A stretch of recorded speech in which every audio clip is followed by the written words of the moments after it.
Good morning again, everybody. Welcome to the Institute for Historical Studies June monthly presentation for June 2025, which will be given by Bert Gordon on tourism and war, their links throughout history from antiquity to Gaza and Ukraine.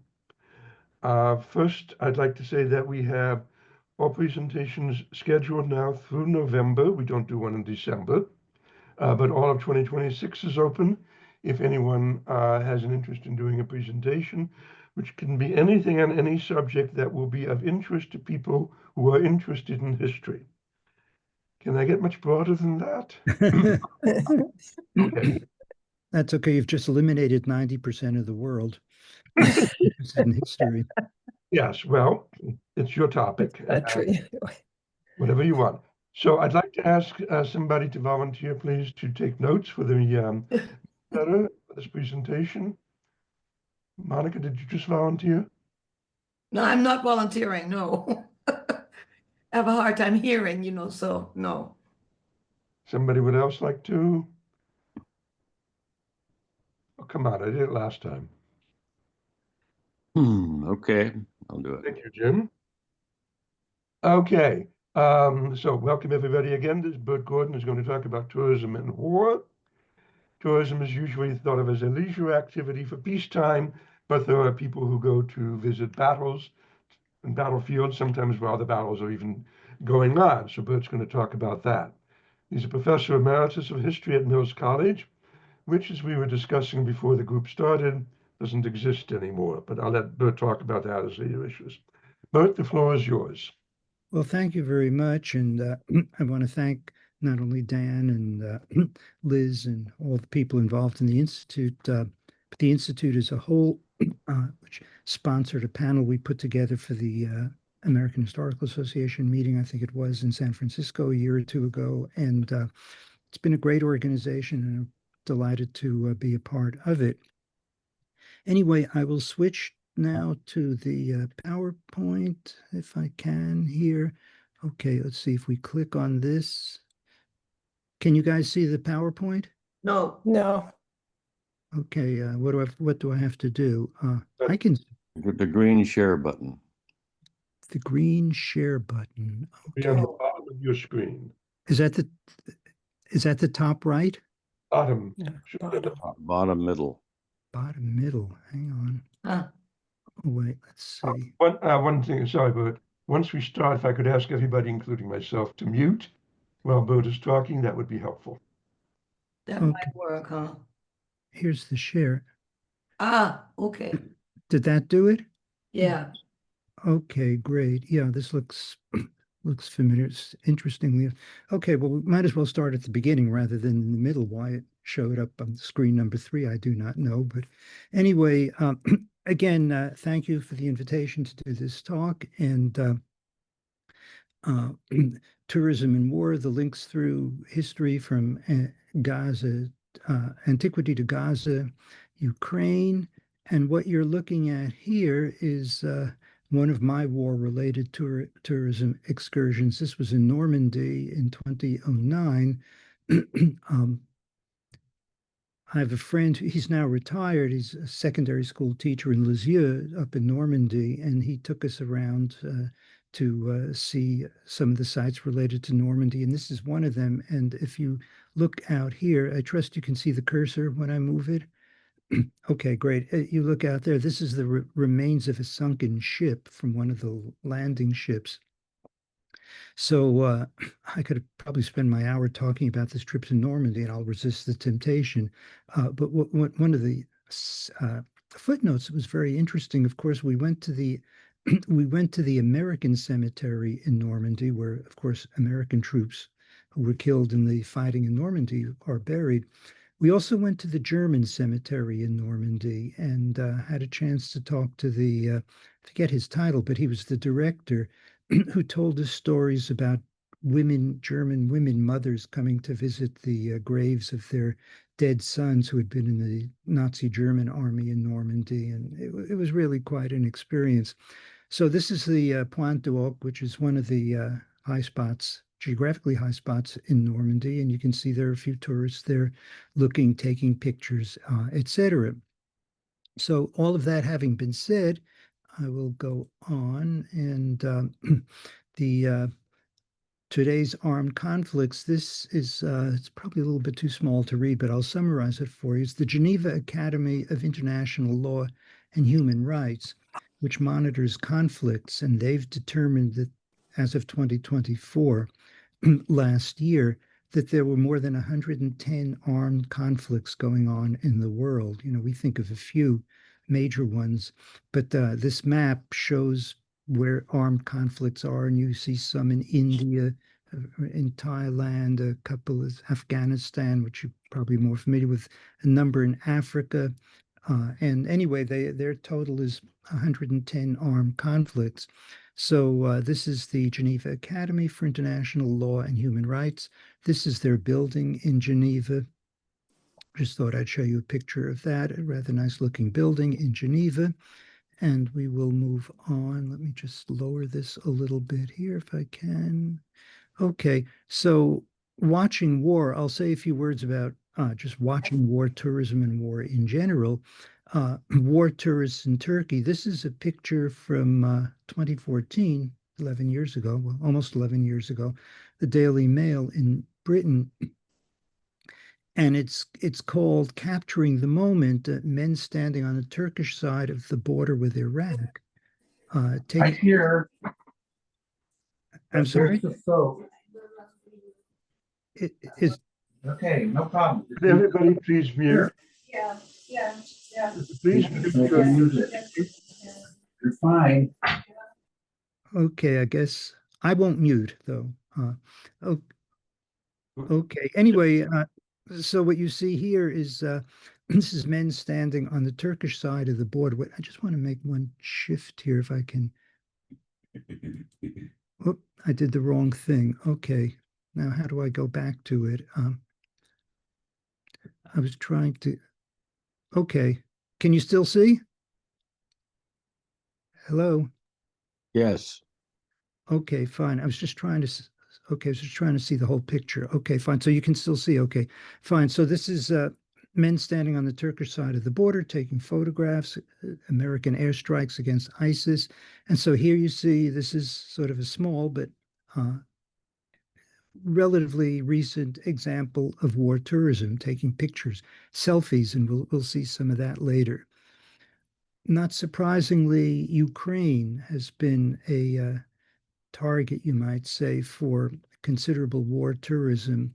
And this is advertisement, a travel company advertising trips to Ukraine so tourists could see what it's like to live in the middle of a war zone. This is Insider's a business publication. Moshun near Kiev in Ukraine early in 2022. You can see the destruction already from the war with Russia, which had begun in February of 2022. So this is already now more than 3 years old. And an advertisement for CEPA, the Center for European Policy Analysis. I'll just read it very quickly, read briefly. Extreme tourism, ? Visit Ukraine. Again, this is early in the war, August 2022. For those interested in geopolitics, historical matters, Eastern Europe, etc., Ukraine has become a unique travel destination.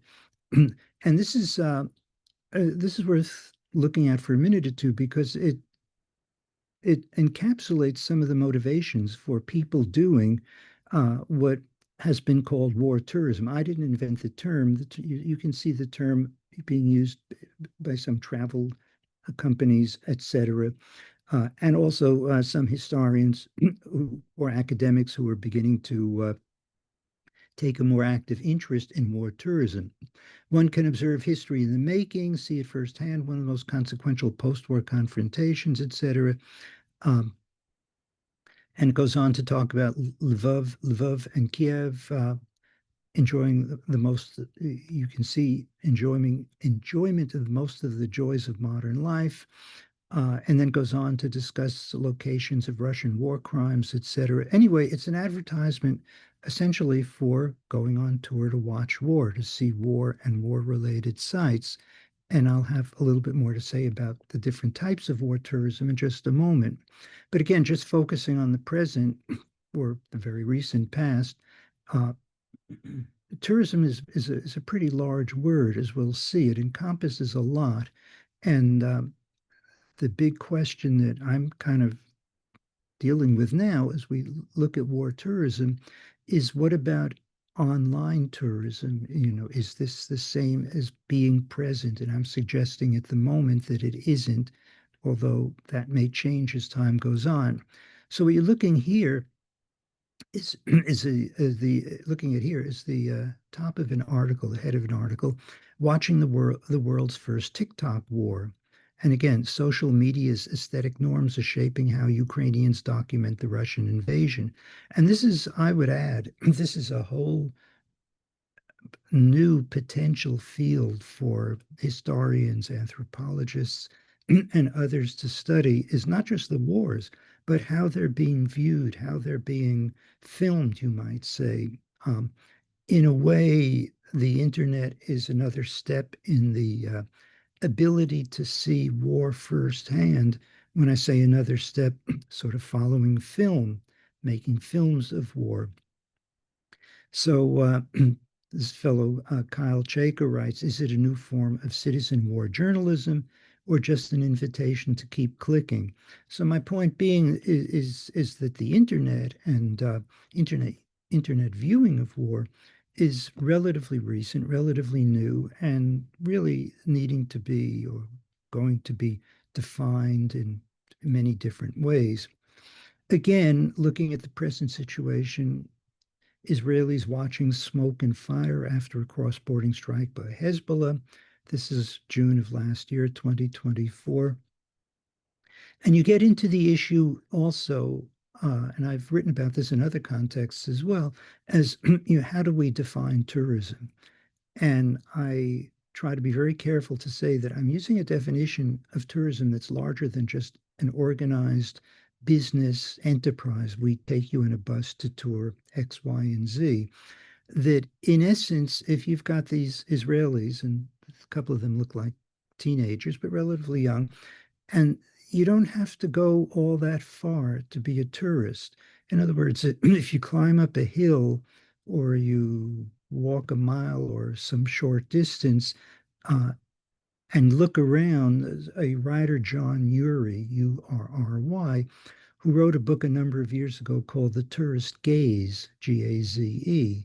And what he argued was that really the essence of tourism isn't so much the industrial structure of the tourist business, but rather looking at something, the French term flaneur, F-L-A-N-E-U-R, if you know it, usually in the 19th century when this term became popular, it was a guy walking through the streets, usually of Paris, but it didn't have to be, walking through the streets and gazing, looking around. Oh, this building looks interesting, or they've added something on that building, or here's a parked car. These are the activities of a tourist. And so I will sum this up by saying that I'm using the terms tourist and tourism really in the large sense of the word. And so here you see some Israelis. They probably haven't traveled all that far, but they are behaving in tourist activity, watching and filming cross-border strike by Hezbollah. An Israeli filmmaker, Maccabee Abramson, War Matador, she makes a film, this is 2011, excuse me, tourists watching fighting in Gaza. And as you probably know, the fighting in Gaza has been going on for years and years now. There are tour organizations that will take you to the border of Gaza so that you can look in and watch some of the fighting there, as well as we have seen and will see again, tourism organizations that will take you to Ukraine to watch the fighting there. So we're talking present day as well, of course, as history.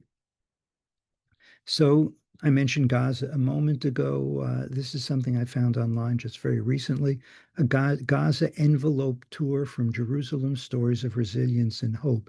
This is a tour organization that's set up by an Israeli company, and they're advertising in the United States, or they were until a few days ago with the latest war between Israel and Iran. They were advertising for Israelis and other visitors to Israel to take their tours, and you could go to at least to the border of Gaza where these people are and watch some of the fighting. A lot of this is changing, of course, even as we speak. So I'll backtrack now, go back a little bit in time and talk a little bit about how I got into this business of war tourism. And it happened in the 1990s, and I don't want to say it was by accident, but it was something I wasn't intending. I was working in the old French National Library, Bibliothèque Nationale Française, French National Library, where I've done a lot of research over the years. And they had an annex, no longer exists. They have a new library building since the 90s, but they had an annex at the time in Versailles. And I was doing some work there, and I discovered quite by chance this little magazine called the Deutsche Wegleiter, the German Guide. And the magazine itself was published for Germans in occupied France, occupied Paris during the Second World War. And this was a field I'd written about the German occupation of France, and a number of different books involved with it. And this is something I had not expected to see. I had not seen anything written about it. And I kind of dropped everything I was doing. And I can still remember these magazines were on the bottom shelf in open stacks. And I remember sitting there just pulling out one of these magazines after another, just watching, looking at them. So this is Where in Paris, the German Guide. And the date of this one is early March, first 2 weeks of March. It came out every 2 weeks, and it came out for the entire 4-year period of the occupation. And if you looked at the last one, just prior to the German retreat from Paris in the summer of 1944, you would never have known that the Germans were getting ready to leave Paris. Everything was as it was, and restaurants and theaters and whatever. So this got me interested in researching tourism, specifically German tourism in occupied France. And so I went to the archives, and fortunately, when the Germans withdrew from France, because the Allies were moving in the summer of 1944, of course, they withdrew in a big hurry. And what that meant was they left a lot of their military and other documentation in France, in Paris in particular, which was retained by the French libraries and archives. So I was able to, while living in Paris for a while, I was able to go there and do research and go through these guides, these Wegleiters, and also find other German research, other German documentation about tourism. So the German military had a section called sort of Division 1C, Abteilung 1C, and their job, one of their jobs was to give tours to German civilians and sometimes military visiting for business or whatever reasons, visiting occupied France. And they registered for a 77-day period. You see this here, October through December of 1940, an average of almost 3,000 visitors per year signing up for group tours. Now, again, these were the good old days from the German perspective, when it looked as though they would occupy France indefinitely. They were going to win the war, Second World War. As we know, of course, it didn't work out that way. But this was their magazine. This is a picture from one of them, a special tour through historical Paris, and or given by Germans through the foreign organization. And here you see a group of people. I'm not quite sure where in Paris they are. The top picture is German soldiers marching into Paris. But down here, the bigger picture, the bigger illustration is this group of Germans. And you can see they're civilians, probably mainly there on business. There's at least one person with a uniform. And they're being given a tour by local French guides who were employed working for this German tourism organization. So I discovered this, and there'd been nothing written about it, and really got interested in it. The result was this book that I published in 2018, 7 years already, War Tourism, and it's specifically about war tourism, Second World War France from defeat and the occupation. And basically there are two parts to it. I won't summarize the book. I've talked, I think, to the group about this book before, but basically the two parts, tourism during the war and then heritage post-war tourism to war-related sites. And just a citation that also intensified my interest. Some of you may be familiar with the name of William Shirer, who was an American journalist stationed in Berlin during the 30s, during the Nazi years. And he wrote a book that I think it became a bestseller. It was widely read years ago, Shirer's book, Berlin Diary, about his life in Berlin, in Nazi Berlin. And of course, since he was an American covering Berlin, he accompanied the German army as they came into Paris. So I have this little quotation here. It comes from the book. As German troops entered Paris following the victory in 1940, Shirer observed that most of them carried cameras, and as he wrote, behaved as, quote, naive tourists. And a footnote to this, too, the German army published a magazine called With Hitler in France, Mit Hitler in Frankreich. And I have a copy of it here. It's a small magazine, about 50 pages, pictures of the Nazi German army victory over France. And of course, most of the pictures show the army and the military victories, etc. But there are pictures of Paris, this famous picture of Hitler looking at the Eiffel Tower, standing near the Eiffel Tower in Paris as well. And then I found the equivalent with Hitler in Poland after the German victory over the Poles. And again, pictures of the German military, nothing in the way of tourist interest. No sites, no Polish sites, no historical background, just the German military victory. And it showed something that I thought was interesting, the different attitudes among the Nazi German writers and leaders, you might say, toward France, toward occupied France, as opposed toward occupied Poland. And I could go on for that, but that's another talk, just to give you a little sense of it. In doing the research, I thought I'd include this. You might find it interesting. There's a relatively new museum now in Paris, Museum of the Liberation. It's in a bunker near the center of Paris, near the Grand Boulevard. And it's underground. Some of the early resistance leaders hung out there and eventually helped in the liberation of the city of Paris. They now have a museum. It's a museum now, and this is Museum of the Liberation. And Suzanne, my wife, actually also thought this would be kind of interesting just to show you a child's drawing in 1944. It's a little Jeep, and you've got the French flag, the American, the British, French symbol, Soviet flag, etc. Child drawing during the war, during the period of the liberation of France. Okay, as we look to war-related destinations, the early history predecessor, you might say, of war tourism would be pilgrimage sites. And I think, of course, of Chaucer and his Canterbury Tales, which are the pilgrimages to Canterbury. Some of you may be familiar with Chaucer and these tales. And the sort of predecessors, pilgrimage sites, people going to sites. Of course, religion plays a part of this too, but these are sites often related to battles and wars and people making pilgrimages. And there isn't really a lot written about this, but it's become clear to me that if we look to distant ancestors, to what we would call today war tourism, it's these pilgrimages, people going on pilgrimages, yes, religious motivations, but obviously looking around. And what you're seeing in the image here is the early 5th century in what's present-day Algeria. Téveste, the French name, the tomb of Saint Crispina, sort of the origins of the earlier forms of war tourism. So all of that having been said, to sort of head us where we're going and summarize, what I've come up with is 4 sets of linkages, of links between war and tourism. The first one is soldiers on active duties.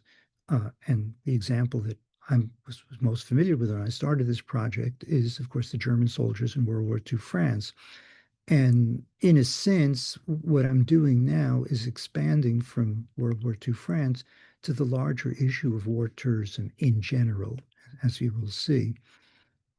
So German soldiers in World War II France. Then the second set of linkages, civilians who were touring during war. And I'll show you some illustrations of Bunker Hill in this country.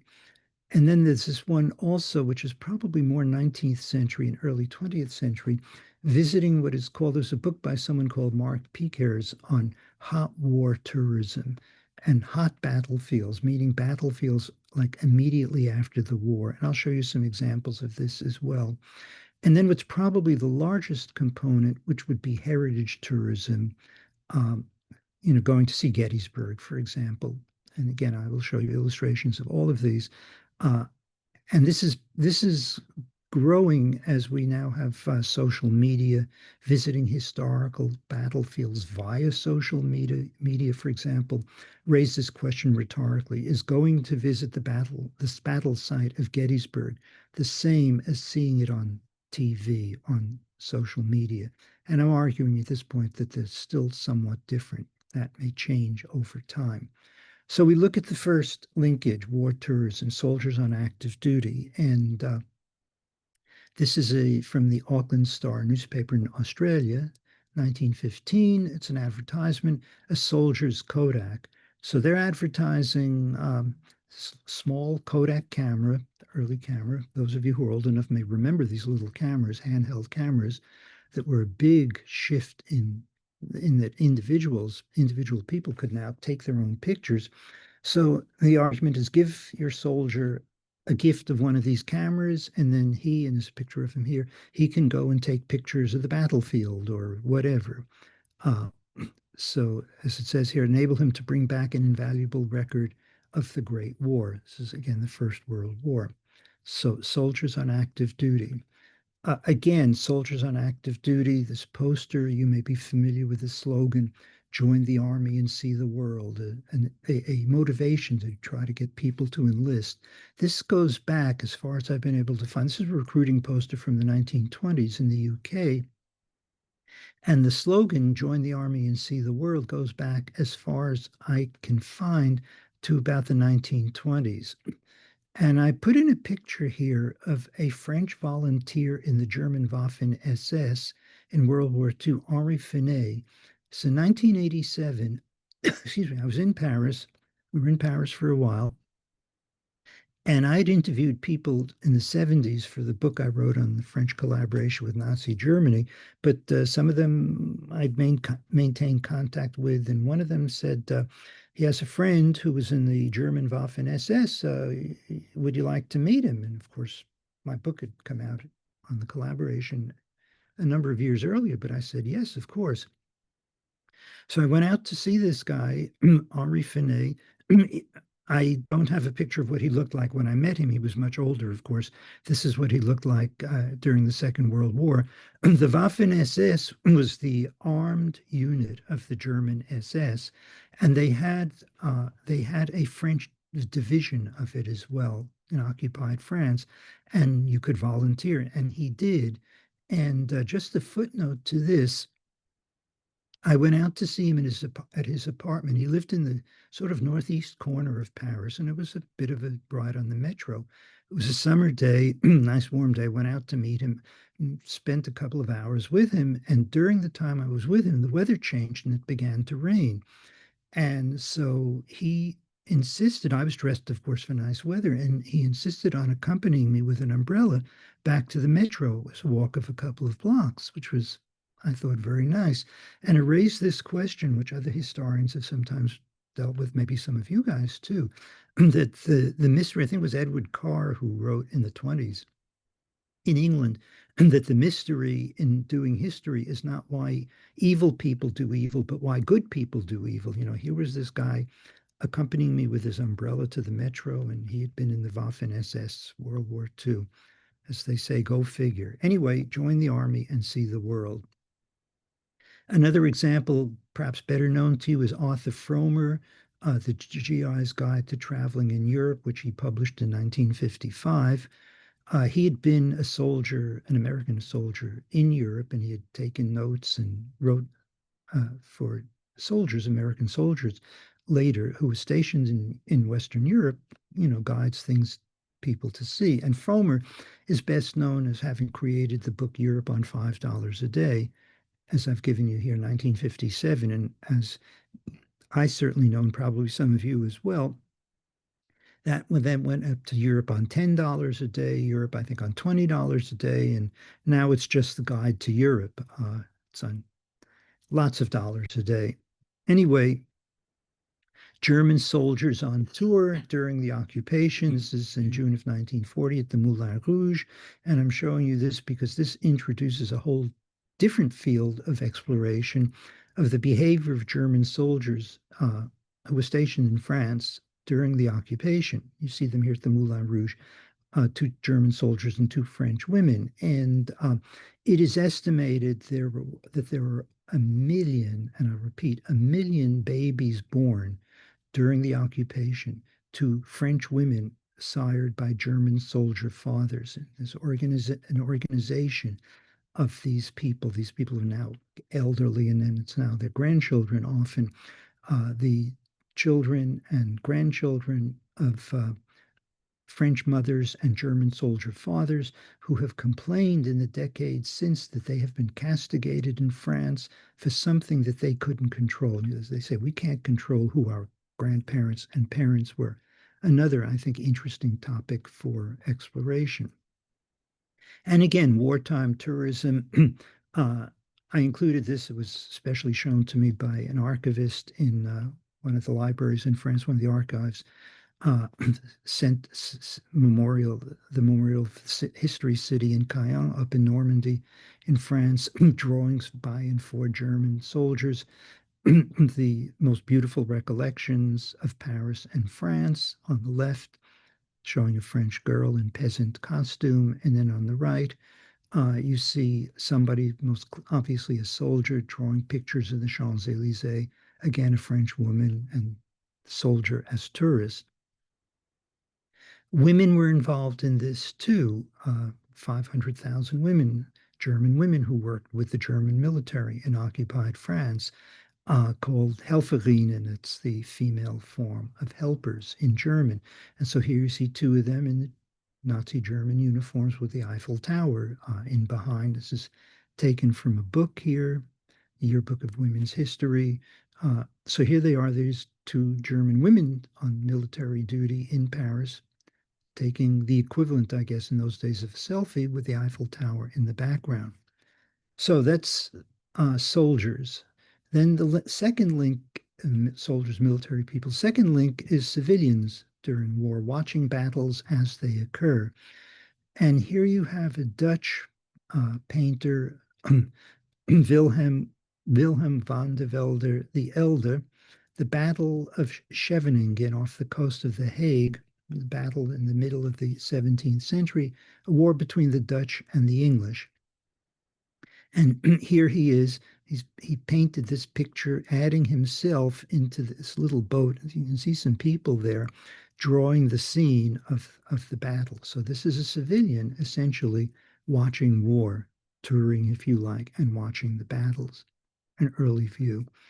Another view, the Battle of Bunker Hill, civilians watching war, and you can see here they're up in the top of the house or a building of some sort, and the battle is going to be taking place down there.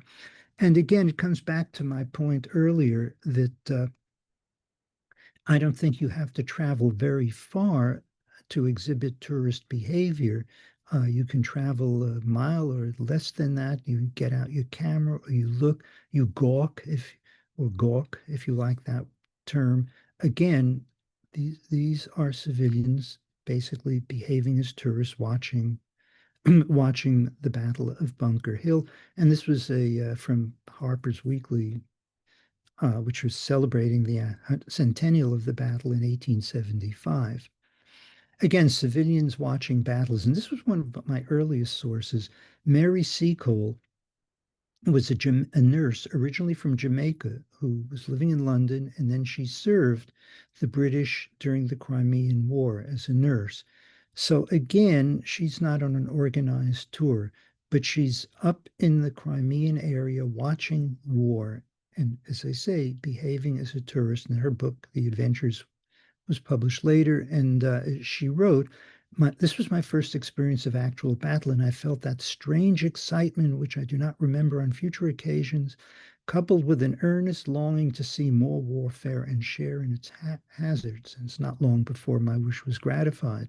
And this was a nurse watching war, and as a tourist, you might say, and looking for more during the Crimean War. And this is where she was. Here's Sebastopol up here, and the battle took place, and she was up on Cathcart Hill over here, overlooking it. And so she was up on this hill overlooking Sebastopol, excuse me, and in the Crimea, and able to watch the war and record her adventures.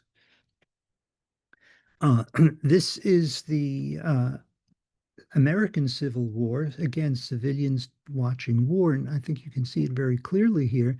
You've got people here, this guy here with binoculars, something, and here are the civilians. You can see men and a couple of women over here as well dressed, and they're watching the Federal Army advance and these tourists reported, this is from a book that came out in the late 19th century, The Soldier in Our Civil War, Pictorial History of the Conflict.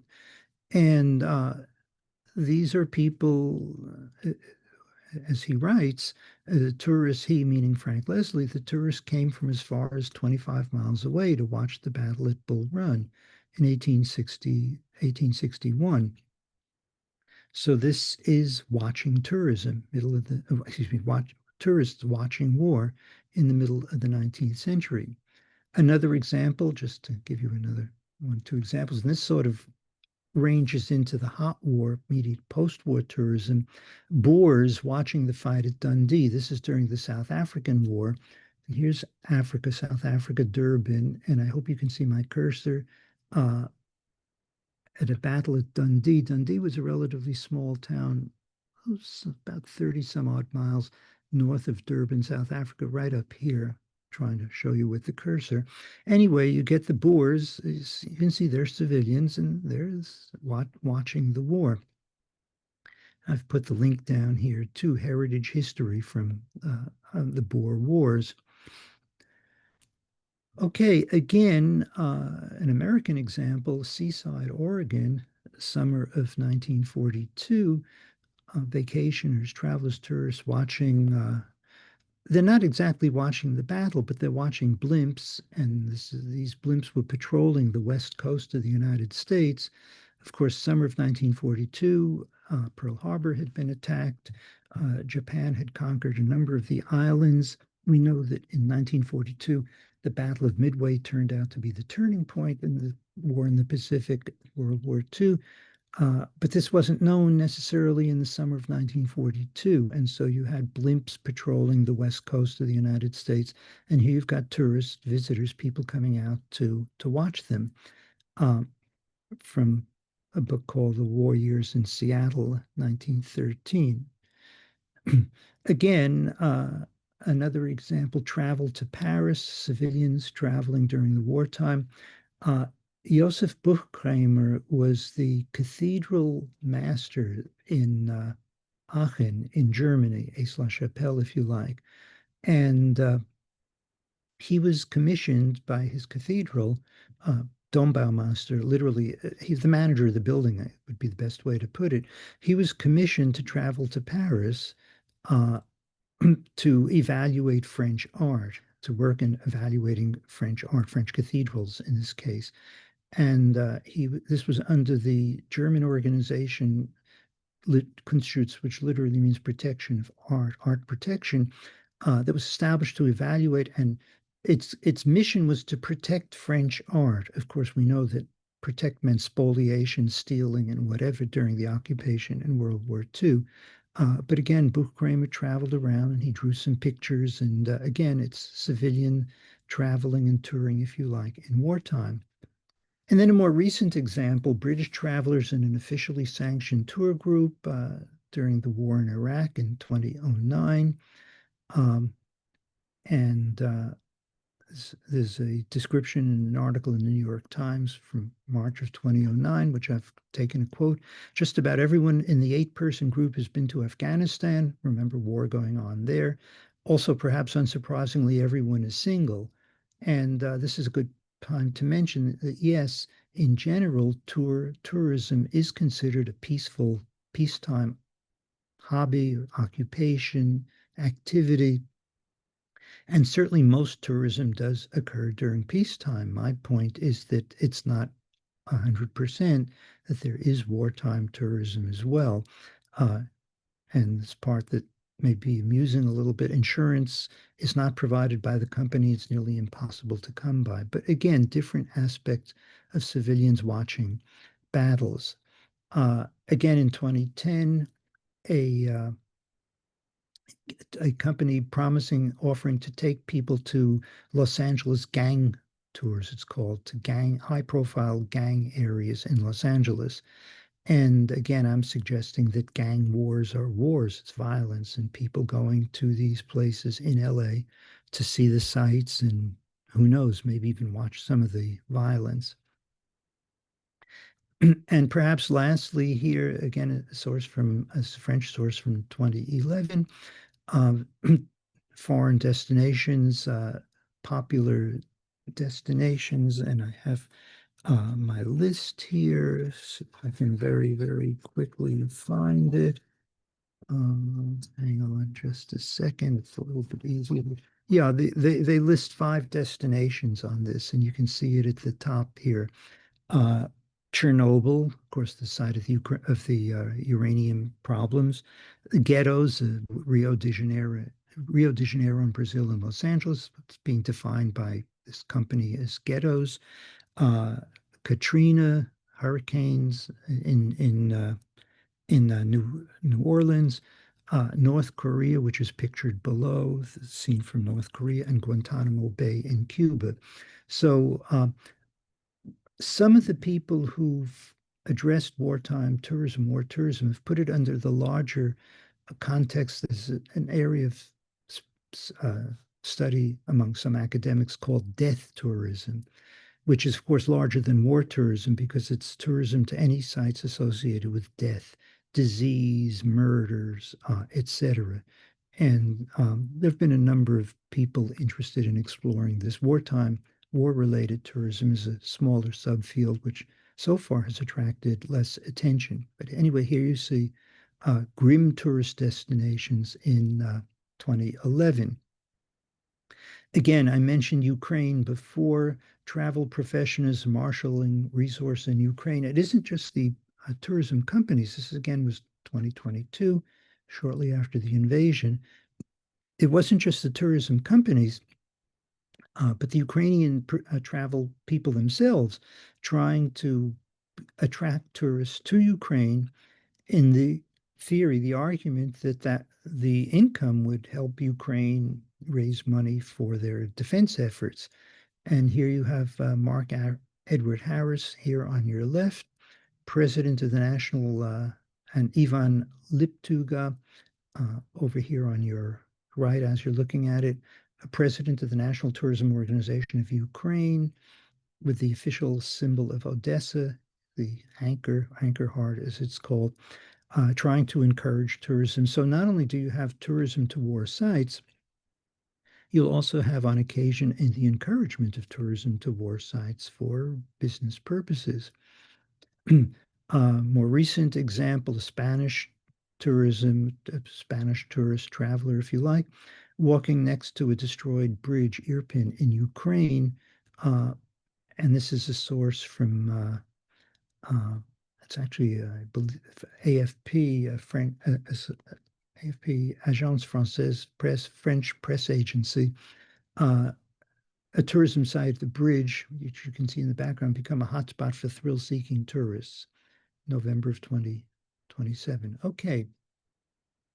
These are visiting during wartime. And the third linkage, as I mentioned, the sort of hot battlefields. And the hot battlefields, as I mentioned before, sometimes sort of bleed into the war itself. There were a number of tourists and tour groups. Thomas Cook, for example, you may know the name, the tourism agency, still an agency, big agency still around. Thomas Cook was the founder in the late 19th century. He took tourists to South Africa to view the war while the war was going on. And also they viewed the battlefields where the war had actually stopped, but the war was going on elsewhere. And this is sometimes described as hot battlefields. The picnicker's champagne will pop upon the plains of Spee and Kop. In other words, the tourist picnicker will open up his or her champagne on the plain. Spee and Kop was one of the battlefields during the Crimean War.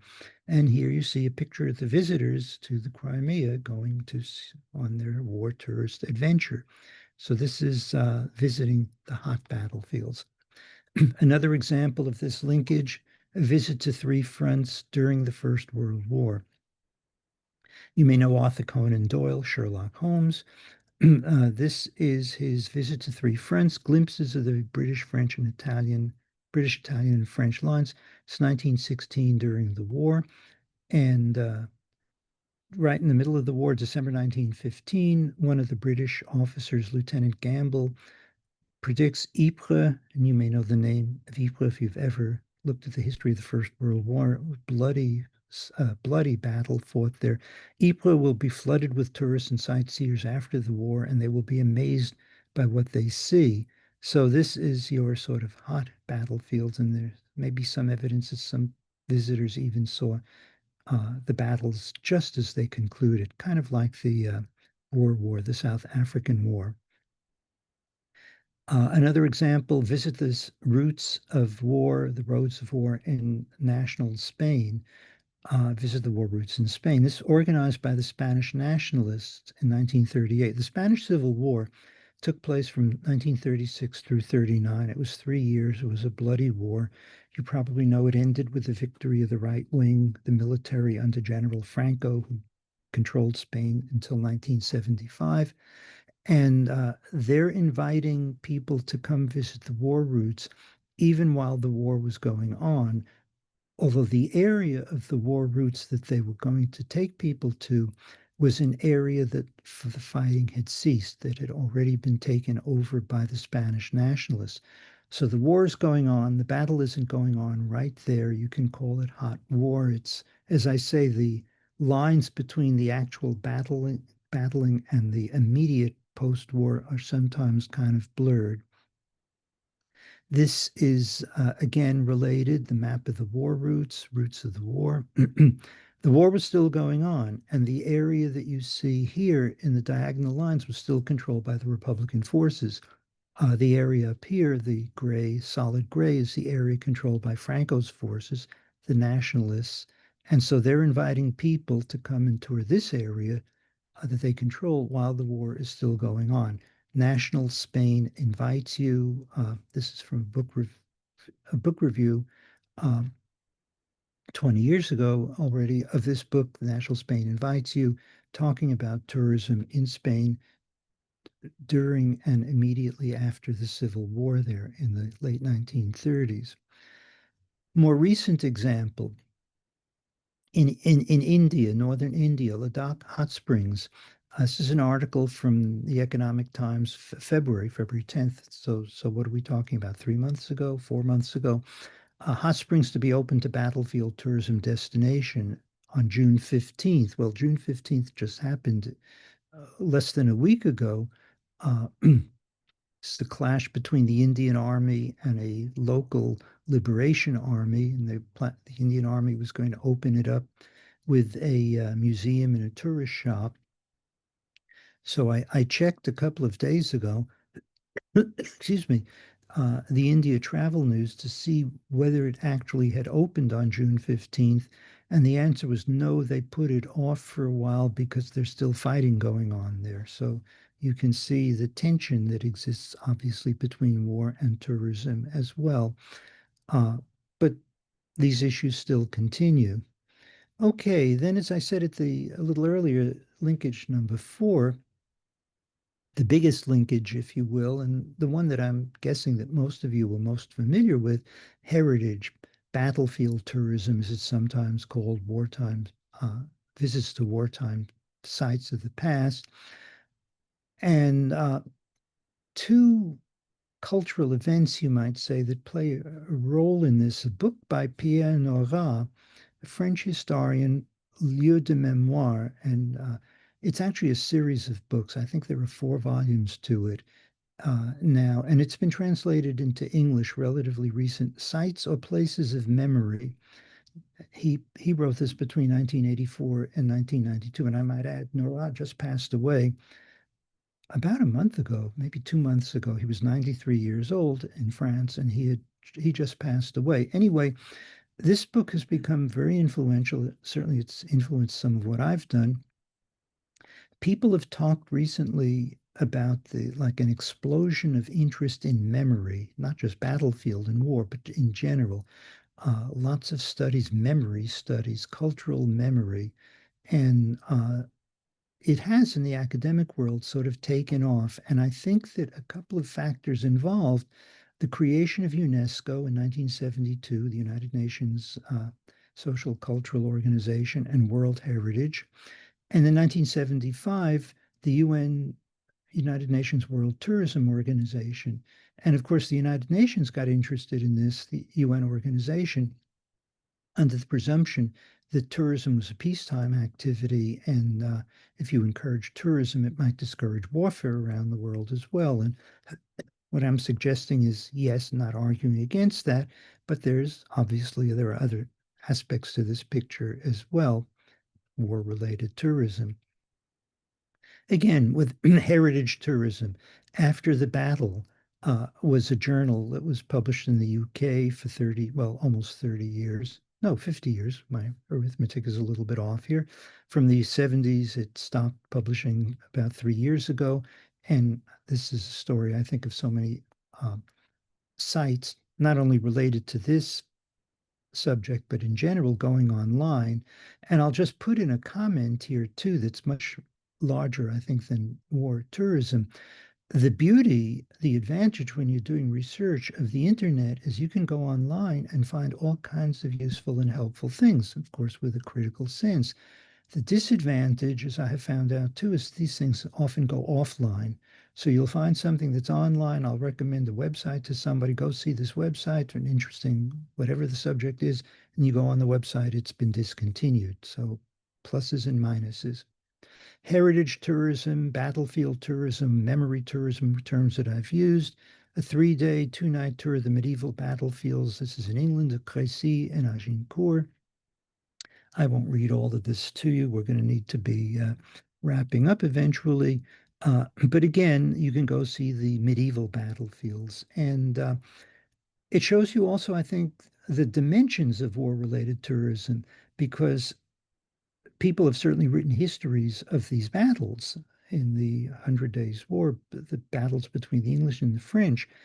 What would be interesting, and this I'll leave for somebody else, is to write a history of the tourism to these battlefields. When were the earliest visitors who we can document at these battlefields, if not during, at least shortly afterward, and follow this all the way down to the present. There's a lot of research that remains to be done.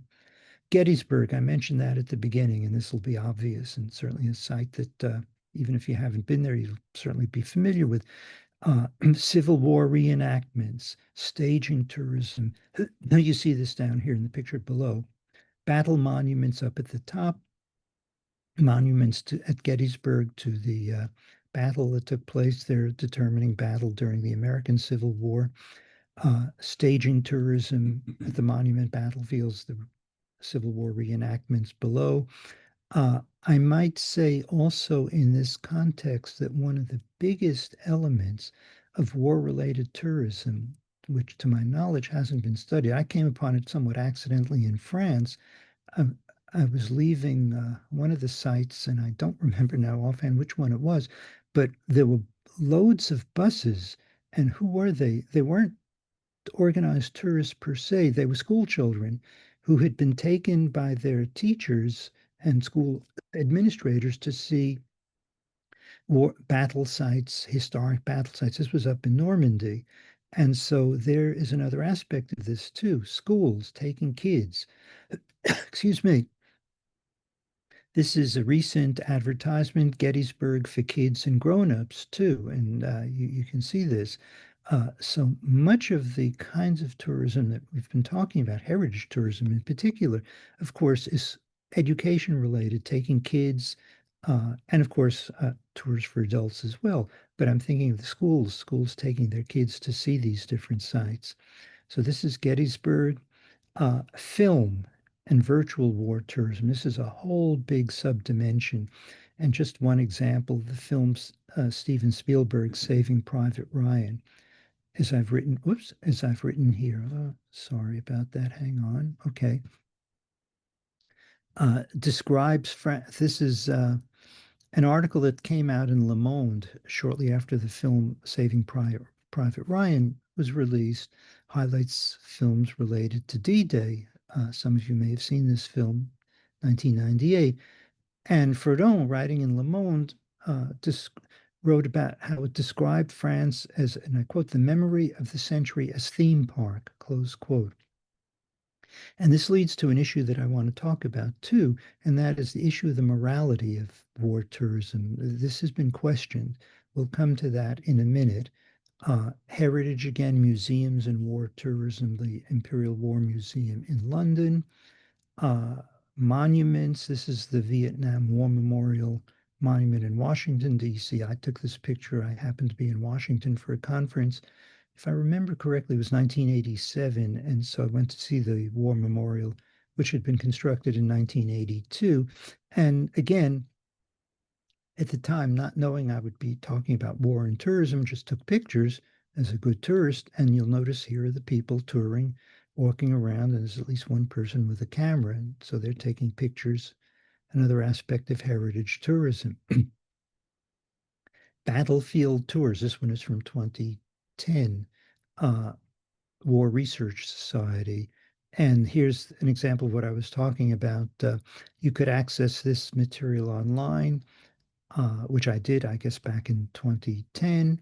And I tried, in preparation for this talk, I tried accessing it again to see if it would be available, and it's gone. It's not there. So our sources come and go. Walking tour in Amsterdam. This is a tour that I participated in, and so why not show it to you? I was in Amsterdam in 2010. And a walking tour, and it focuses on the German occupation of Holland. It's probably a little bit too, print may be too small to read, but just I'll read you a little bit of it. The entry of the Wehrmacht, the German army, coping with the occupation, persecution of the Jews, protests, strike of February 1941, etc. And this organization was called historywalks.edu. And that, as far as I know, History Walks still exists, the organization. So you can look it up online, and if you're ever in Amsterdam and interested, you take a look. It's not just war, of course, it's other items as well related to the history of Amsterdam. And how can you talk about war in Amsterdam and not talk about the Anne Frank House? And here's a picture of it, the Anne Frank House, and that's been in the news recently because a replica is being put up, or has been put up, it's been shown in New York.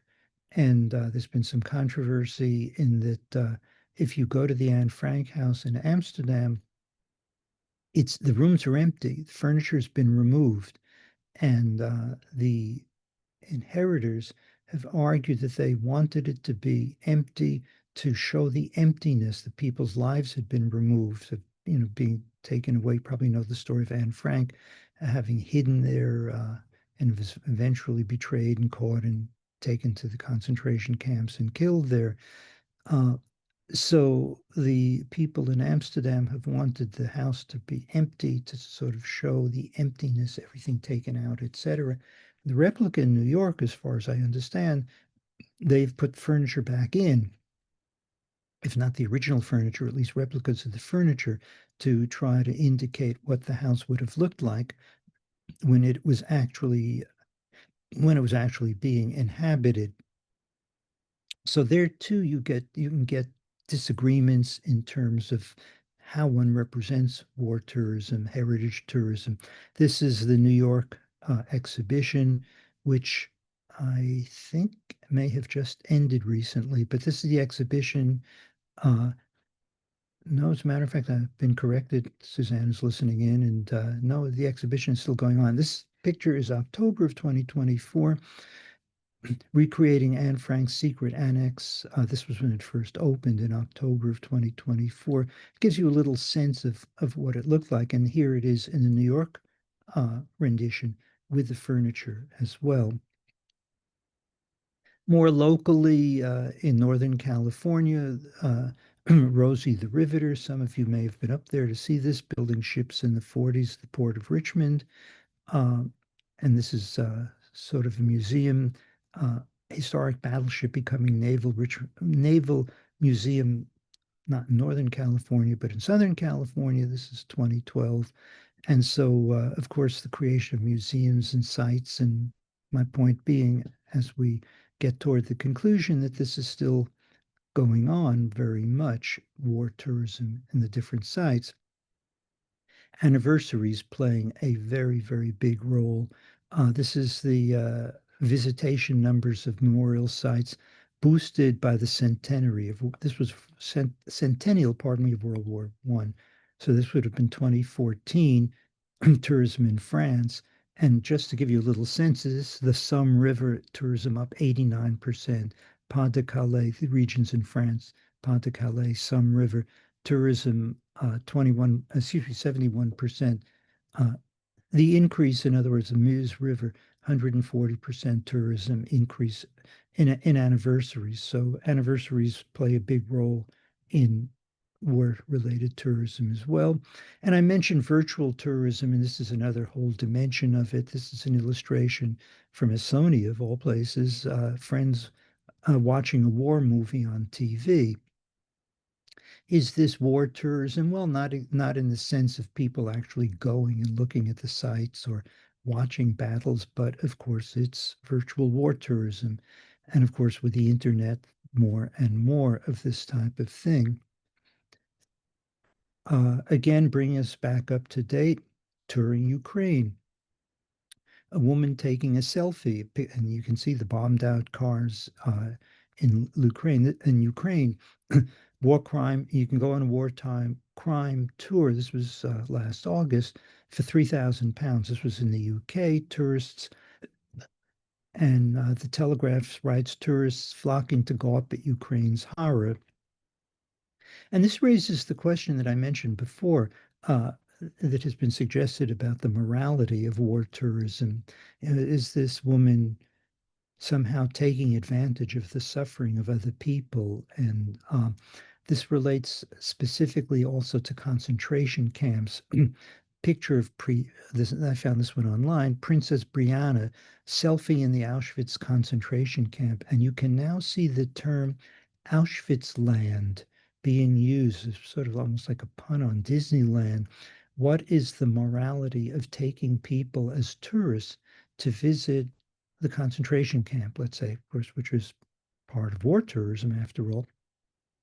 A concentration camp with millions of people were killed, just absolutely killed, and then it becomes a tourist site, somewhat like Disneyland, and this kind of discussion sort of still takes place.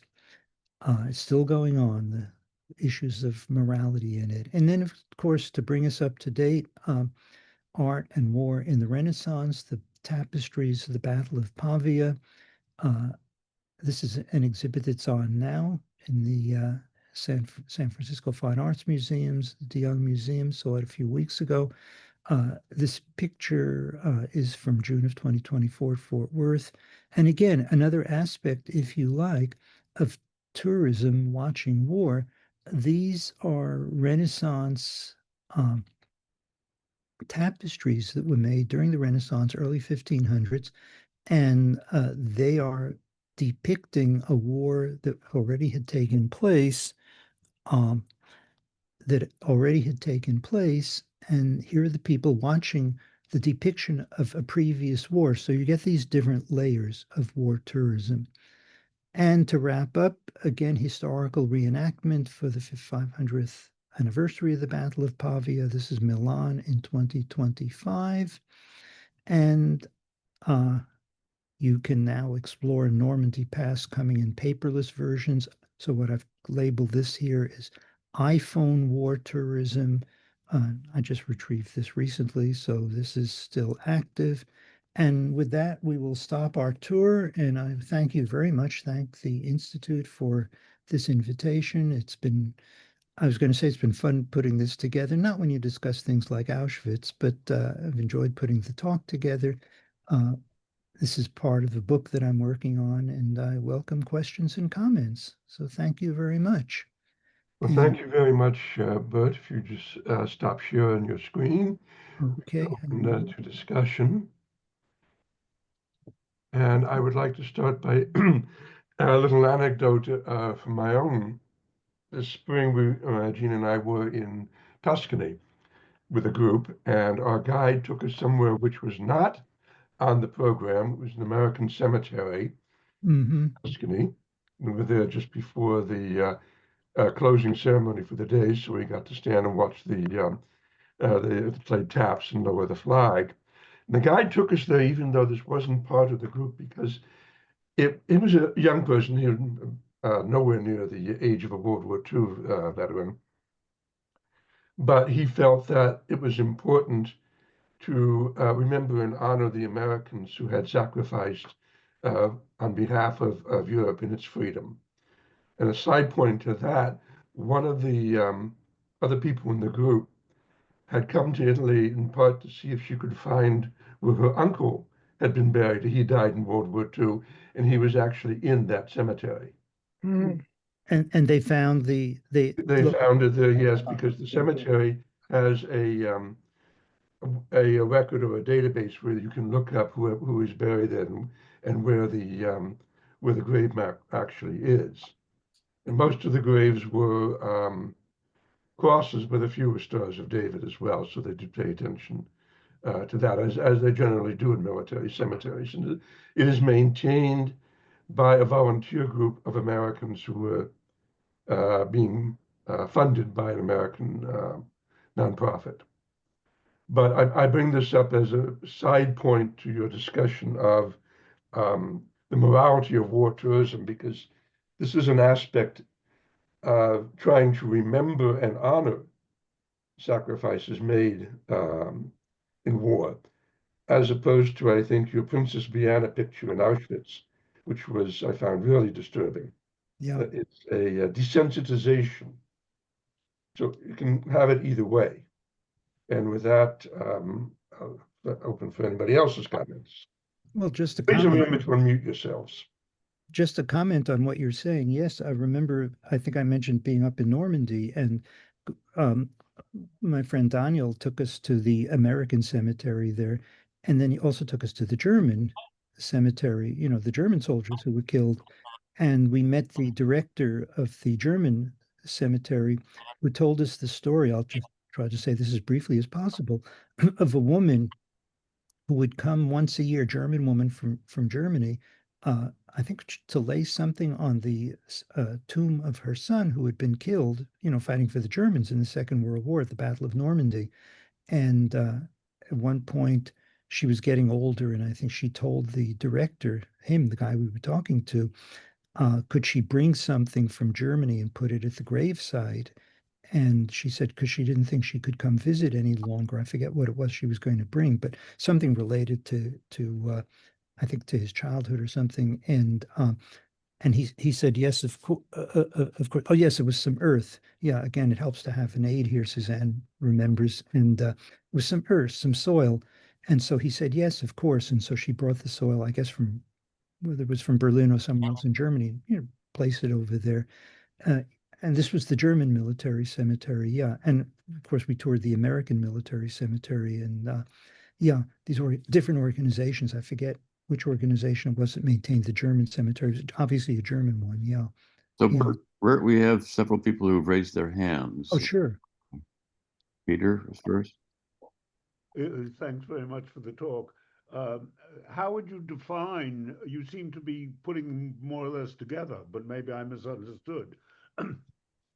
how would you define the difference between going retrospectively, war tourism, but or actually, which is much more dramatic and presumably to a degree dangerous, actually going war tourism while the war is actually going on. It seems to me, in a way, they're quite different, and I wonder if what thoughts you have about their being different, if they are different. Oh, no question about it. And that's why I made these 4 different categories. Soldiers being present, touring while they're being soldiers, sometimes, often during wartime, the German soldiers in France, and also civilians, civilians going on tour during war. Now, there were different types of tours as well. For example, again, I'm thinking of the Second World War in Paris, the groups of German civilians who were touring Paris during the war. And that's not the same as retrospective, later on. In a way, if you want to talk about danger levels, there's probably more danger in touring during wartime than years later when these sites become heritage sites or whatever. But yeah, that's my point. I hope I made that clear. I sort of tried to break down 4 different types of wartime linkages, as I put it, 4 different types of war-related tourism. And one, of course, soldiers during the war. 2, civilians during wartime. 3rd, right away, the hot war tourism. And then 4th, people coming to tour afterward. The war is over and they're touring monuments or cemeteries or, whatever the case may be. I hope I'm addressing your question. So Tammy next. Thank you for your discussion today, for enlightening me about war tourism. This is part of history that I didn't know about. When I conduct oral histories on older populations in rural areas, I'm always hoping that some sort of healing can come about. When it comes to war tourism, do you think that there's a way for it to be helpful or healing to the communities affected? Or is it just more of a moneymaker and exploitive? Not sure. Where people are exploited. Can there be healing from it? It's probably both in the sense that, of course, you go to, and again, I'll use Normandy as an example that I'm more familiar with, but you go to Normandy and certainly there are souvenir shops. Excuse me. There are souvenir shops and no question, as I think I've illustrated even during the talk, that war-related tourism contributes to the economy in Normandy, all these sorts of things. So there's definitely the economic aspect of it. But then again, you have people visiting these cemeteries, for example, and it'd be interesting to know, this is all theoretical on my part, be interesting to know, let's say, the people visiting a war-related cemetery, what percentage of these people find it a healing thing, saying, well, the war ended, it's over. Maybe we can find a way in today's world to live more peaceably. And I say this as the Iranians, Israelis are going to war. But anyway, maybe we can find a way to live more peacefully. Or does it just accelerate? Oh, these so-and-sos on the other side of the war, will get them the next time. There's no way for me to know what percentage, let's say, of visitors. What would be an interesting project would be to go through some of these sites, and I'm thinking of some of the sites in Normandy. Some of them have these visitor sign books. You can sign and write some comments as well. And I never had the opportunity to go through these and look at them in any detail, but you could do that, I assume, in this country as well. And it'd be interesting to see what people write. And I'm guessing, and this is just a guess on my part, I'm guessing that most people would write sentiments expressing the fact that they hope that this is a lesson for people, whatever the actual site, to remember war so that it doesn't happen again, as opposed to, let's go get him the next time. I hope I'm addressing your question. Let me just step in for a second to the technical note, please. I see several hands are raised, and I see some people trying to ask without that. So I think I'll ask everybody to just use the hand app on your down below, so that we get people asking questions in order. Okay. Right. I think my hand is up next. Hand up. The one point I might suggest, if the site is no longer current, you can go to the Internet Archive, and there's a service they have called the Wayback Machine. Yeah. Find most sites actually, and maybe sometimes not all the site in all its depth, but they take snapshots over a series of sometimes several times a year, and you can go back and watch a site evolve, and find a lot of interesting material that's no longer available where it usually was. And then talking about healing, my mother was in the Red Cross during World War II. In the clubmobile service, and after a year in England, accompanied the Third Army with Patton across France and Northern Europe. And I remember being struck going through her scrapbook of, there's pictures of her with the soldiers and so forth, and then suddenly she's in Cannes, and she took a 2-week vacation and actually commandeered a command car and drove down to Cannes, and there she is on the Riviera with soldiers, and it really gives you a sense of how one of those of us who fortunately never had to be in a war can think of it as this constant slog of going through the trenches, but in fact these are jobs that people have, and they're given vacations and take advantage of them, as she did, to go down to the Riviera. And after a couple of weeks down there, she went back, presumably refreshed, and continued with Patton's army all the way to Czechoslovakia. So,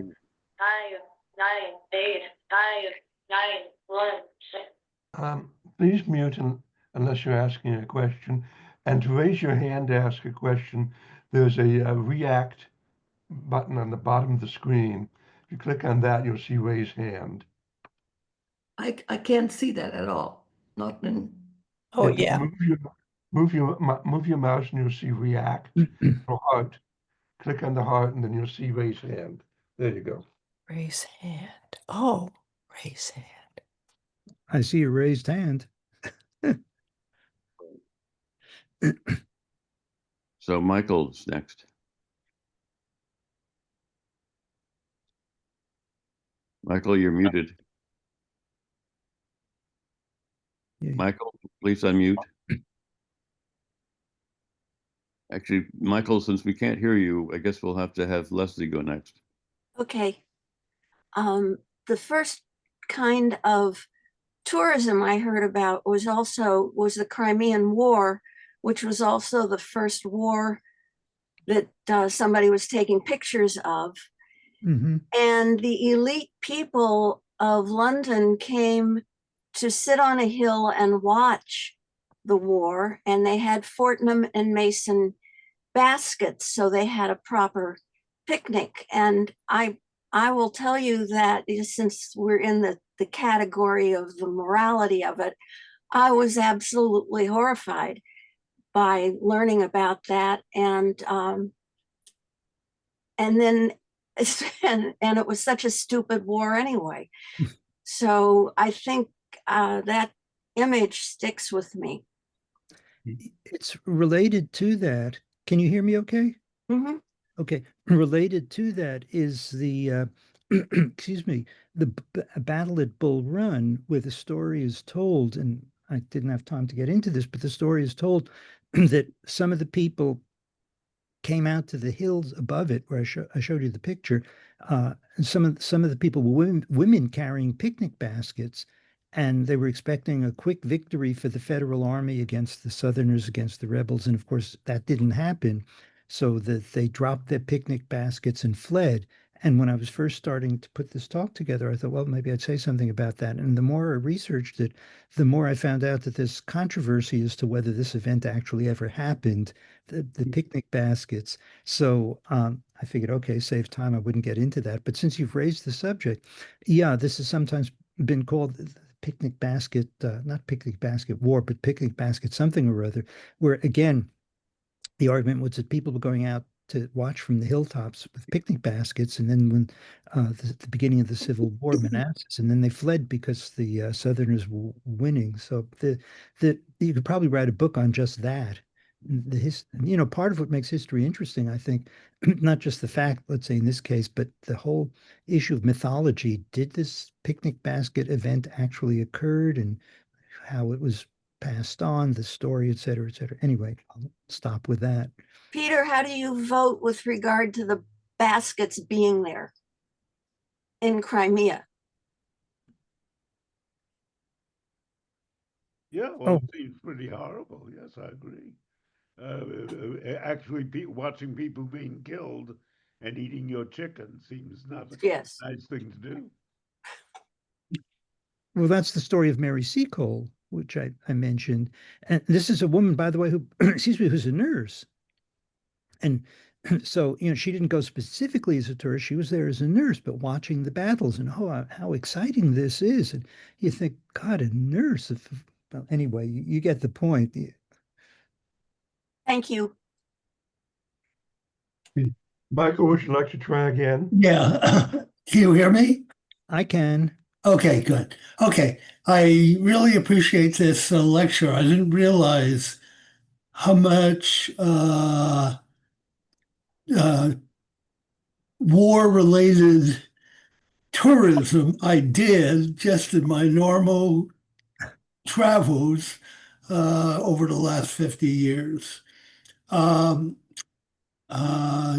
from, well, I won't talk about that, but I would make a suggestion if you want to include a very dramatic photograph in the category of German soldiers in occupied territories.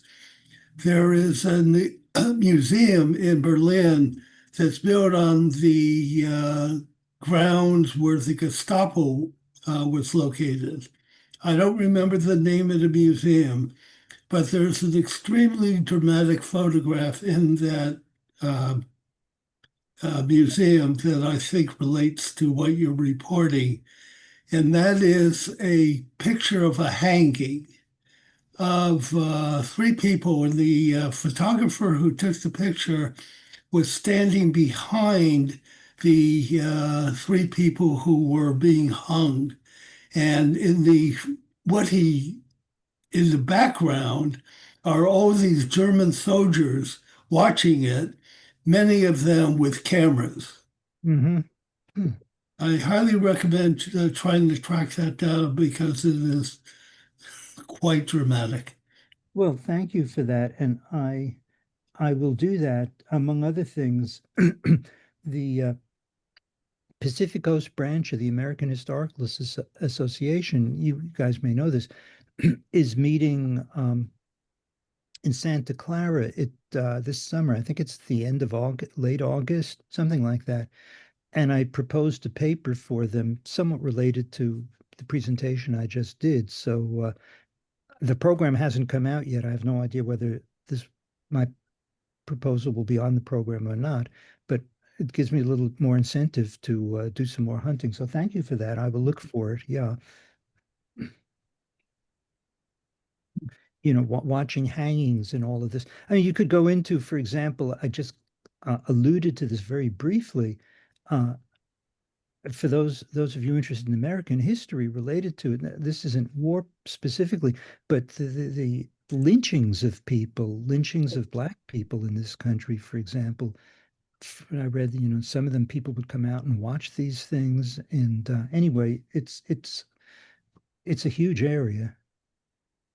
Well, I think also of Tyburn Corner in London, where they used to come out for watch public hangings, Yeah. or go back to Rome, where they would watch prisoners and gladiators in the Colosseum. But these Germans were like tourists, with their cameras, and it was quite a condemnation of what was taking place, of ordinary Germans. Ordinary Germans. That's the point, yeah. Behaving as tourists, yeah. Yeah. Ernest, I think you're up. Yes. Well, I'm just kind of really disturbed by this these manifestations of voyeurism and kind of a prurient interest in the horrors that occur to people. And one can understand, I can sympathize with, visiting graves. But there is, I guess, something in the human condition that wants to observe horror and drama, not just of war, but there are descriptions of people who kind of line up at an airfield anticipating an airplane crash. People who have, this is a famous case in Texas City, were watching with interest an explosion destroying a particular area, but then were themselves severely burned when a further explosion occurred. I guess there's just something in all of us. The other thing that struck me was the interest in playing war. I mean, I suppose it's children do this. I can still remember when I was at the Battle of Hastings, that is at the site of the Battle of Hastings in a town called Battle in England. And there was a group of all things reenacting the Roundheads and the Cavalier battle. Here was the English Civil War. They were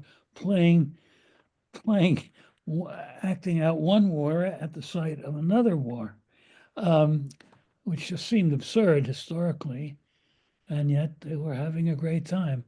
I suppose there is that element unfortunately, in the human condition. Just one has to just sob at that. Well, that's it.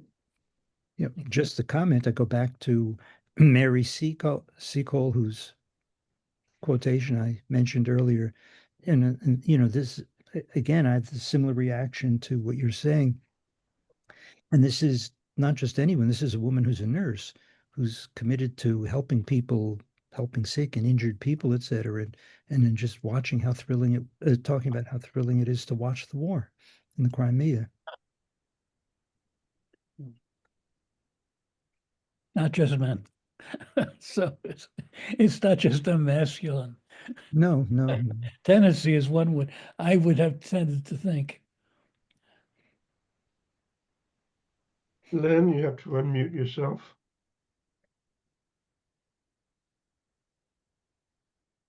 Okay. Yeah, I just wanted to recall a time in a positive way that I was in Sri Lanka and my son said, let's go look at the grave sites of it was mainly men who were here during World War II. So there was no battle in Sri Lanka against the Japanese, but there were air raids.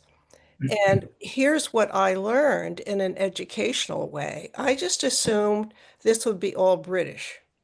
And it wasn't. It was mainly British, but there were Indians, there were Sri Lankans, there were some Italians, there were some Americans. This very small site where the bodies had been put. So this to me was an educational thing. So that's another way to look at it, I think, positively. That's all I have to say. Well, it would be interesting, the what ifs, be interesting to have collected the comments of the people, who Oh, witnessed, yes. how they reacted. Yes. Yes, look yes. for- Well, when my son found this, and he made sure that, the car was stopped and I was brought up because he had been influenced by it. Our perceptions of war and who's involved in it and how important, and I think it's very narrow when we go to a site or a memorial or whatever it is. And so your heart goes out to the people who are there in the gravesite, but also the sense of how it affected. There were no civilians in this particular site. And of course, the civilian is another way to think about, the effect, who's affected by this whole situation. But to me, it was, and I think sometimes people do go to war sites for that reason, a remembrance. Yeah. Well, definitely, this is in my experience, which is France largely. Excuse me, definitely, it's a remembrance. It's sometimes very personal, if somebody's buried there who's a family member, some such thing. But definitely memorials, this type of thing. I'm thinking of the cemeteries. Yeah. Yeah. Yeah, I suspect it would be interesting to know, and I never asked the fellow in Normandy this question. It pops into my mind now. If they could even answer, what percentage of visitors are visitors who were there for personal reasons, such as Yeah. what you were talking about, as opposed to, let's say, people who are there general tourist interest, for lack of a better term. Yeah. That would be kind of interesting. Well, in this situation, I would love to know the percentage of Sri Lankans Yeah. go to this site, as opposed to the Brits are going to go, or maybe nobody. I mean, this was not a big thing, but again, and they actually did group, like here are the Americans, or, blah, blah, over here, and some are going to be Buddhist, and, so it's not that they were thinking religiously.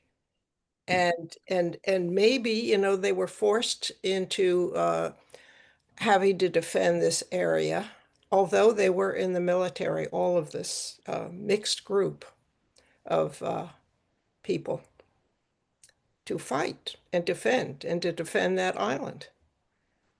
Well, you might try, if you're interested or curious, and this is just a guess, you might try going online and looking up this site and seeing what information, some of the questions you're raising might be addressed. This is just all speculation. Mm-hmm. Yeah, who were the tourists who came to even see this, or look for somebody that they knew and honor it? Well, that's it. And it's not always that easy to differentiate, because there might be an element. Find their name. Yeah, let's go see. This is where grandfather somebody or uncle somebody, but also part of a tourist trip. It's interesting to see the cemetery. You're getting into the motivations, which is. Yeah. Move on to Monica. I have three. Are you talking to me?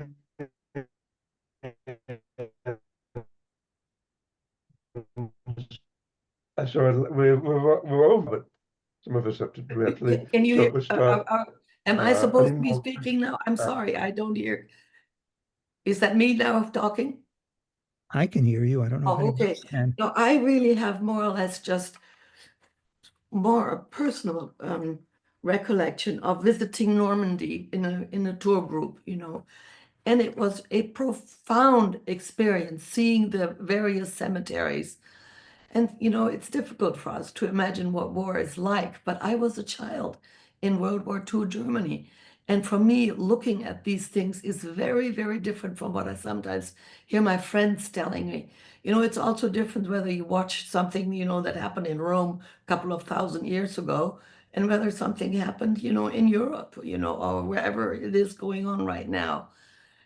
And in other words, I asked myself, who are these tourists who are really true war tourists? What is their motivation? I don't know what my motivation was. I was in a tour group, but the experience of being in Normandy and seeing these graves of the American soldiers, it was incredible. And the Germans too, they all left their lives there, Anyway, that's just a personal observation. period. Yeah, well, I think I told the story of that we were told at the in the German cemetery in Normandy about the mother who came from Germany to leave. I always forget Earth. That's right, to leave Earth. Thank you, Suzanne. To leave Earth from Germany on the gravesite of her son who had been killed, and yeah, of course, you've got families torn apart by these things and going to have these types of reactions. It's a reminder. It's a reminder, and I assume that when the teachers take their school kids to see these sites, the idea, and speculating on my part, is so that they can see something about the horrors or the badness of war, learn something about it, as opposed to being inspired to go out and whatever. Exactly. But one of my arguments, and this presentation is, so as I said, is related to a book I'm putting together, is that both war and tourism are part of what human beings are all about. Yes. We have different reactions to things. Absolutely. Liz? Hi. Yeah, just want to say thank you, Bert, so much for this very interesting presentation. It certainly has engendered a lot of discussion. I just wanted to say there's a First Lady's connection to one of the battles you mentioned, which is the Battle of Bunker Hill, because the future First Lady, Abigail Adams, took her then 7-year-old son, John Quincy Adams, the future president, to Penn's Hill. From Penn's Hill, they watched the Battle of Bunker Hill. So there's one connection. Also, I wanted to say that the Institute itself has been, or Institute members have been war tourists, in that in 2014, the California in the West Study Group organized a tour to the Rosie the Riveter World War II home front National Historic Park. And so we were all war tourists on that trip. Thank you. So this is all old news. I love that. Interesting, yeah. Anyway, very, very interesting presentation. Gives us much to think about. Absolutely. Particularly at this time, who knows where we're going to end up with what's happening. I looked online. I looked online just earlier this morning, as a matter of fact, to see if there was anything I could find related to war tourism, to the current war now between Israel and Iran. And, the bombings, I'm sure if you follow them, you're familiar with that. And it's probably too soon. I could not find anything related. So I figured, okay, I just leave it at that. But when I do this talk again for you next week, it may be different. I say this tongue in cheek, of course. Yeah. Well, yes. Okay. I think Ted is next.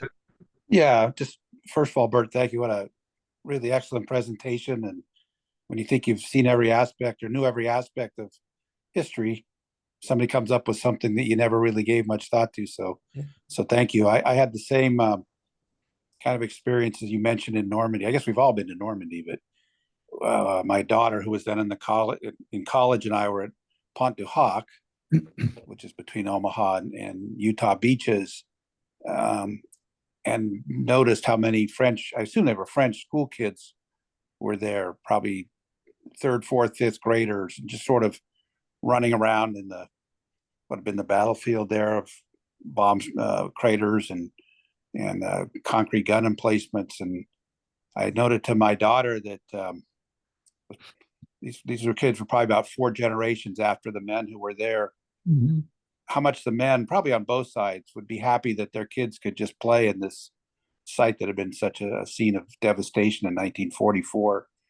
So, but I did get that same thing that, yes, kids are taken. I assume that their teachers did explain what the significance of it was, and then sort of let them loose to go be kids. So that was nice. But thank you for the presentation. It was excellent. Well, thank you for the kind words. Yeah, and again, as I said, it was an eye-opener for me that time. And it's just so long ago, I just don't remember exactly where I was, but I was coming out of somewhere in France, doing research, not in Paris, but anyway. And I saw all these school buses lined up, and it opened my eyes to the fact that if we're talking about tourism and tourism related to war, that much of it is tourism that's organized by schools, by teachers in schools, to take the kids. And then one could write a whole book tracing the reactions of the kids, depending, I guess, on the ages of the kids and where it is and all of that. So let's say you take a group of 12-year-old kids to Normandy, to the various sites in Normandy, how they react, etc. And I should actually contact my friend Daniel. He's now retired and his health isn't too good, as to any reactions that he saw. He's the fellow up in Normandy who lives there, and I'm sure he took classes to see these sites and how the kids reacted. It gives me something to think about. Then? Yeah, I just wanted to say, thinking about our world and my world during the Vietnam War. So I had images coming into my television set. I mean, visual, here we are, and good reporting, I guess, would let you know the aspects of what's happening there. And of course, I was wildly opposed to it. And I'm raising little boys, and I'm absolutely determined that they, of course, are not going to be buying guns to run around the backyard shooting, at which point they went outside and picked up sticks and used them anyway. So somebody talked about the human nature, but also if there's a visual environment, and now, of course, you have the internet, and constantly we see the bombing in Iran and the Gaza and Israel and Ukraine. And I don't know the effect of all of that, because you can say to a 6-year-old, oh, you can't watch this, and good luck to that nowadays. But I remember I would sometimes be sitting there in tears, realizing that war had such an impact on me through all those years, and I had to worry about my boys. Maybe when they got to of age, might be drafted or something. But it's what war does to one, where you're kind of being a tourist. You're sitting there. This is how you're getting your news. Anyway, that's just another point, a point. Oh. I remembered somebody saying the effect on us. Yeah. So, Yeah. Bert, I found your presentation very interesting. But I found myself thinking at times that wondering whether your definition might be a bit too broad. I mean, I think that becomes, if every time anyone does anything that observes war, yeah, that's what I was. If you have, I mean, reading Tolstoy's War and Peace, is that tourism? I think if you extend it that far, it really makes the word less useful. Having said that, on the risk of contradicting myself, I'm wondering if you might consider the World of Warcraft and the virtual shoot 'em up games, and some of which are designed to directly are directly modeled on particularly historical events or current war events. Some of them are actually used for training of military personnel, and others are more fantasy worlds. But they're I think I would call those more virtual tourism than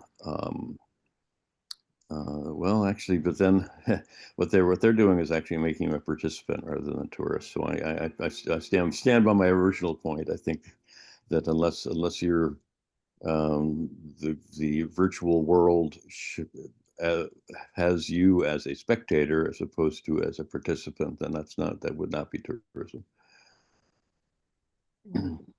Yeah, well, it's a question largely, I think, of definitions, as you say, and I try to be very careful to say we can look at the tourism industry, organized tours to various different sites related to war, in which case I have not seen any evidence. I haven't looked for this, but I haven't seen any evidence of tourism industry taking to people. Well, that's not true.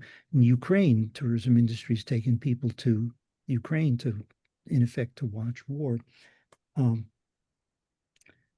So I'll think about what you said in terms of the definition being too broad. But let me ask you in return, is there anything that I mentioned, for example, during the talk that you thought would be outside the definition of war tourism, war-related tourism?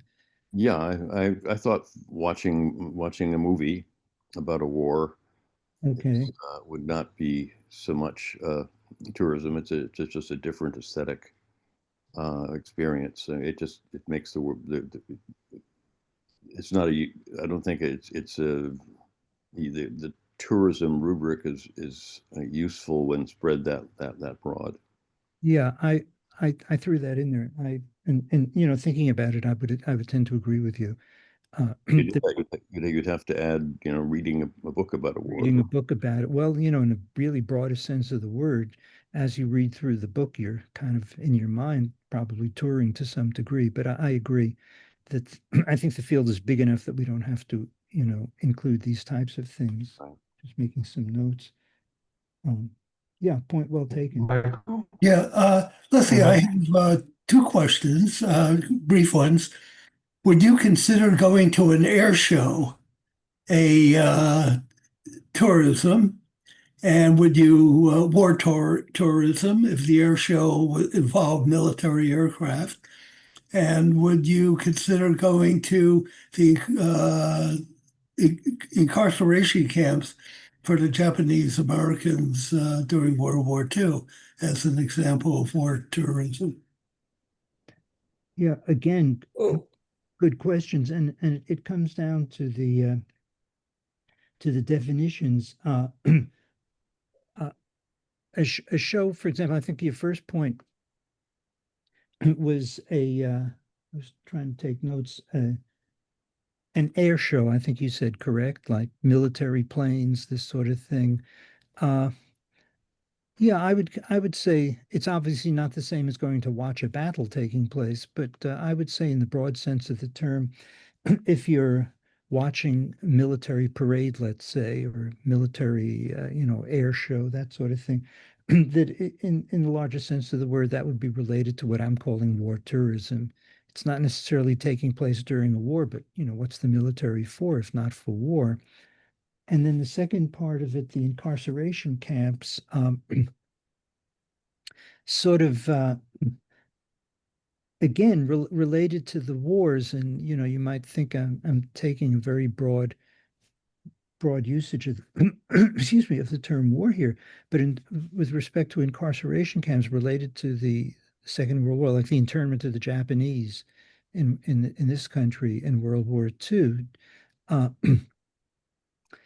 I would say that in the broad sense of the term, yeah, this is related to war, related to images of war, related to creation in the minds of people of enemies, and then going to see the places related to it. Again, it's not, I would hasten to say there are different degrees or different types of war tourism, that's not the same as going to watch a battle per se, any more than watching a battle in the movies is the same as watching it in person. So I think to sum it up, I think my best answer to you is that there would sort of be different degrees in what one might sort of call gray zones, gray areas. These were all good questions because I'm wrestling with these as I put this book together. You know, what do we mean? Excuse me, what do we really mean by war tourism? And I think that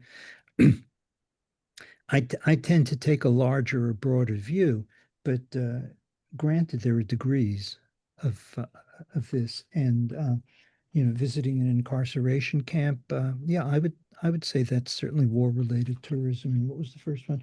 Yeah, military show. You could go see a parade, the army parading, or the jets flying over. May not be a war going on, but what's the military created for if not for war? Well, here in the Bay Area, we have Fleet Day. Yeah, there you go. There you go. And it's not the same, you know, it's not the same as watching a battle, but it's a good point. No, but the Blue Angels, I mean, you know, they can be armed and shoot down aircraft. Absolutely. We've been going on for close to 2 hours Yeah, I now, need to. which is a lot Why longer not than just, I'm going to let Peter be the last question, please. was not so much a question, but the obvious group to be excluded from war tourism is ourselves. In the sense, when I traveled around Spain to see war sites for the Spanish Civil War, it was in terms of research. And I wouldn't count us as historians doing research. I wouldn't count that as war tourism. It demeans, it's a term that demeans what we do. So I don't think but if we go as tourists to go, I mean, I haven't been to the Normandy cemeteries. You know, if I go to other sites that have nothing to do with my research interests, then that is tourism. But presumably most of us who, if we do research that's tied in with war, have gone to war sites, and I think it would be very demeaning and unfair to call us war tourists. Well, if I can comment on that very briefly, it's an interesting point. It's like getting away from the subject of war for just a minute. Excuse me. What is the difference between a traveler and a tourist? And the difference is, I'm a traveler, you're a tourist. In other words, you get in questions of status, you know, it's the whole question, it fascinates me. Didn't get into this, but your question leads into it. The use of language and rhetoric and language and how we use terms for positive and negative associations. Again, I didn't invent this, but the difference between a traveler and a tourist, and always it's this kind of thing. So yeah, I would argue that on one level, for lack of a better way of putting it, on one level, if you're going to someplace to do research, well, okay, your research isn't tourism per se, but you know, maybe you do some tourism on the side or something like that. It can get to be pretty difficult, but there may be an element. You know, I don't know how much time I've spent in Paris doing research to French history, but I'm sure that some of that time was spent looking around, as touring around, walking around, looking at the sites, this sort of thing. There is a difference, yes, I agree. If I may step in briefly on that, because I've done an awful lot of traveling or tourism. I think the difference between a traveler and a tourist is a tourist goes there to sort of check off a box or to be more superficial. A traveler wants to understand what's going on. I'll leave it at that. Anyway, thank you very much, Bert. This has been a fascinating conversation. Yes, I agree. Thanks to everybody. Interesting for discussions too. Absolutely. And we do have to wrap it up because while we allow you to go on and on and on, there's an on beyond which people do have other things we have to do. So again, thank you all. And